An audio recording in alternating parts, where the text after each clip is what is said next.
Salut tout le monde! Aujourd'hui, on parle d'un sujet super important, la place de l'animal dans nos lois au Québec. Parce que oui, on a fait du chemin, mais il reste encore beaucoup de travail pour vraiment protéger nos compagnons et tous les autres animaux. Et du coup, on se protège nous-mêmes aussi parce que les animaux font partie de notre société. Depuis 2015, au Québec, l'animal n'est plus considéré comme un simple bien meuble. La loi reconnaît qu'il est doué de sensibilité. Évidemment, on va parler de neurosciences. Ça, c'est énorme. Ça veut dire qu'on admet qu'il ressent la douleur, la peur, le stress, mais aussi le plaisir, la joie et l'attachement.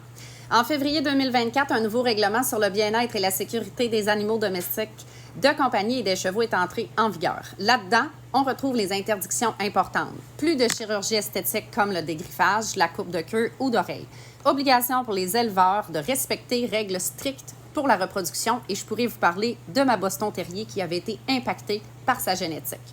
Interdiction de vendre des chiots et des chatons trop jeunes. Généralement, la population croit que c'est à 8 semaines qu'un chiot est prêt. C'est faux, c'est à 12 semaines. Pourquoi? Il y a plusieurs apprentissages qui vont se consolider, en fait, au niveau du mordillage et de la socialisation à travers les semaines suivantes.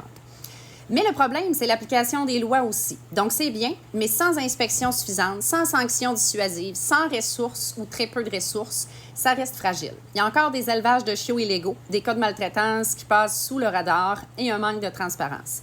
Pour rehausser la cause animale, qu'est-ce qu'il faudrait faire? Plus d'inspecteurs du MAPAC et de véritables suivis et considérer les plaintes de réelle négligence. Des peines plus sévères pour maltraitance. Du soutien aux municipalités, aux refuges. On en demande, effectivement. Et surtout, une vraie agence indépendante dédiée à la protection animale qui ne dépend pas seulement de l'agriculture. En conclusion, oui, le Québec a avancé, mais tant qu'on n'investit pas assez dans l'application des lois et qu'on ne prend pas au sérieux les signalements, bien justement, la loi reste un cadre qui protège surtout sur papier. Alors, toi qui écoutes, est-ce que tu savais que l'animal était reconnu comme un être sensible au Québec?